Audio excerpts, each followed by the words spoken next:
I always felt like everything I've achieved was the result of some mistake. Like someday, someone will knock at my door and say, "Excuse us, there's been an error. You weren't supposed to be here." Tom Hanks once said something like that. You can be intelligent, hardworking, talented. You can receive praise, respect, even admiration, and still feel empty inside. And there's this voice that whispers, "You don't deserve this. It's just luck. People think you're better than you really are." That's what they call imposter syndrome. And if you're hearing this now, it probably feels familiar. This feeling has nothing to do with your actual worth. You can be a genius and still feel fake. You can lead others and still think you're pretending. You can reach great heights and still feel that anxious fear of being exposed. Like all of your success was a mix-up, and sooner or later, they'll all see through it. What's fascinating is that imposter syndrome doesn't show up in those who lack ability, but rather in those who are truly capable. The ones who work hard, who strive to grow, who reach forward, they are the most vulnerable to it. Why? Because they constantly reflect, they compare, they analyze, they question everything they do. They set the bar high, and if they don't reach it immediately, they call themselves frauds. Imposter syndrome isn't just doubt, it's a paradox. The more aware and intelligent you are, the more likely you are to feel unworthy. You see how much more there is to learn. You know how much is missing, how much you still don't understand. You look in the mirror, and you don't see the giant others think you are. You see a regular person, full of flaws, doubts, fears. And maybe that's the key. You are a regular person, and that is your strength. You don't have to be perfect to be real. You don't need to know everything to be worthy. You don't have to be flawless to have the right to speak, to create, to live. Imposter syndrome is a trap laid by perfectionism. You don't doubt yourself because you're not good. You doubt because your inner standards are so impossibly high that you can't even imagine reaching them. You look at success and feel anxiety instead of joy. You fear that someone will uncover the truth. You're not as confident as you look. You don't always have the answers. You make mistakes.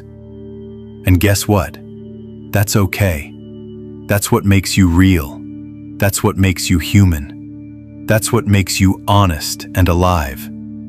You're not an imposter. You're a person with self-awareness. People with imposter syndrome aren't the ones who can't do things. They're the ones who think they can't. They're not faking anything. They just can't see their own light. Imposter syndrome wears many masks. There are the perfectionists. For them, nothing is ever good enough. A single mistake feels like total failure. Then there are the experts. They feel insecure unless they know absolutely everything. There are the soloists, who believe they have to handle everything alone. Asking for help feels like weakness. Then there are the natural geniuses. They believe they must succeed on the first try. If they struggle, they think, "I must not be smart enough." And there are the superheroes, those who push themselves to excel in everything all at once. Sound familiar? You're not alone. But recognizing the feeling is only the first step. The next step is learning how to live with it, not under it. Here are a few simple practices that can help. First, awareness. Pay attention to your inner voice. When you catch yourself saying, "I don't deserve this. It was just luck," stop. Ask yourself, is this a fact or just a fear? You'll be surprised how many thoughts in your mind are just old insecurities, not reality. Second, keep a journal of your wins. Every evening, write down at least one thing you did well. It doesn't have to be big. Sometimes just not giving up is enough. Third, speak to someone you trust. Sharing your fears often makes them lose power. You'll realize that almost every successful person feels this way too. Fourth, stop comparing. You see people's highlight reels. but not the battles behind them. Everyone has their own path, their own wounds, their own timing. And finally, the most important thing, allow yourself to be a student. You don't need to know it all. You have the right to learn, to mess up, to fall and rise again. That doesn't make you a fraud. It makes you alive. Now, something deeper. Sometimes imposter syndrome isn't just an internal battle. Sometimes it's a reaction to the outside world. A world that demands masks. A world that rewards confidence, not sensitivity. A world where vulnerability is hidden, and only results are celebrated, not the journey. If you're someone who feels deeply, you might feel this dissonance even more intensely. But that depth, that doubt, that's what gives you the power to offer something real to the world. Because you question, because you search, because you grow, and because you're alive. You're not an imposter. You simply haven't seen yet how valuable you really are.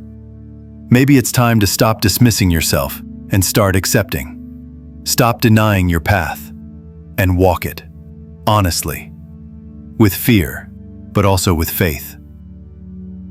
Imposter syndrome won't vanish overnight, but you can learn to hear it and still move forward, not in spite of it, but with it. Because